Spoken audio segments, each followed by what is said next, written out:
RMC, chez vous, une semaine, une ville. Et cette semaine, on a posé nos bagages à Marseille. Marseille, où dans les quartiers nord, on a une couverture vaccinale misérable, proche de 30%. Voilà ce que disait à ce micro la semaine dernière Jean-Luc Jouve, un responsable de l'assistance publique Hôpitaux de Paris. On a voulu donc enquêter et on vous retrouve, Romain Poiseau, en direct de la cité des Égalades, dans le 15e arrondissement de la ville. C'est un quartier populaire où le taux de vaccination est justement 2 fois moins important que dans les quartiers sud de Marseille. Romain, comment expliquer cette différence ?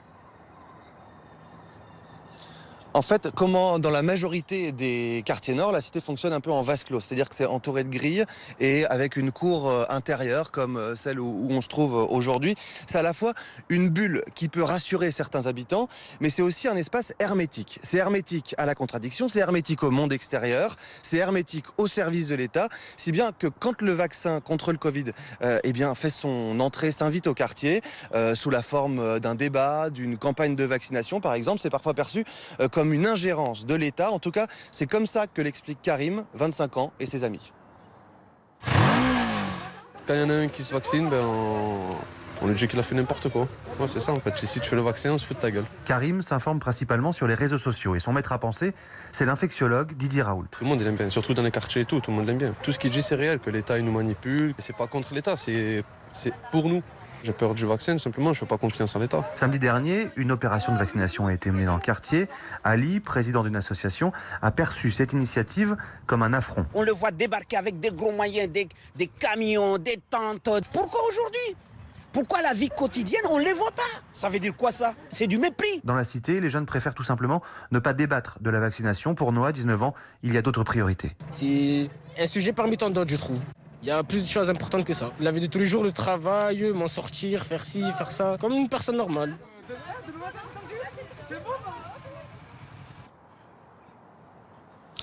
En fait, on se retrouve là aussi donc dans la cité des Égalades avec Amine.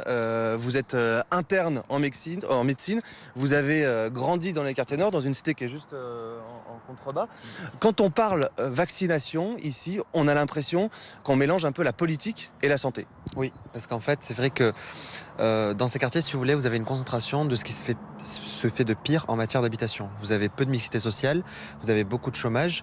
Les seuls contacts avec les services de l'État que vous avez, c'est la poste et la police. Bon, ça, il y a mieux comme contact avec l'État. Donc forcément, il y a une vraie défiance envers l'État, envers le gouvernement. Donc il y a la parole publique a peu de valeur ici. Il y a un vrai problème de confiance en la parole publique. Et du coup, on se tourne vers qui ? On se tourne vers l'infectiologue Didier Raoult ? C'est vrai qu'à Marseille, on n'est pas gâté en termes de fake news et de médecins qui souvent ont plus eu tort que raison depuis le début de la pandémie. Mais la population de ces quartiers, si vous voulez, il y a une grande partie qui n'a même pas de médecin traitant. Vous voyez, moi quand je reçois des personnes qui viennent de ces quartiers en centre de vaccination, souvent c'est leur médecin traitant qui leur a dit de se faire vacciner, leur entourage leur a dit que non, il y a beaucoup de fausses informations, ça rend stérile, ça fait des AVC, enfin des choses qui sont fausses, mais des choses qui sont très répandues. Et quand vous avez effectivement une grande partie de la population qui n'a pas accès à son médecin traitant, c'est très difficile pour eux en fait d'avoir des informations fiables. En tout cas, c'est pas un problème d'infrastructure, c'est pas un problème d'accès aux soins, parce qu'il y a un centre de vaccination qui est tout proche d'ici. Alors effectivement, il y a un centre de vaccination qui est pas très loin, au centre commercial Grand Littoral, là où la plupart des gens font leurs courses.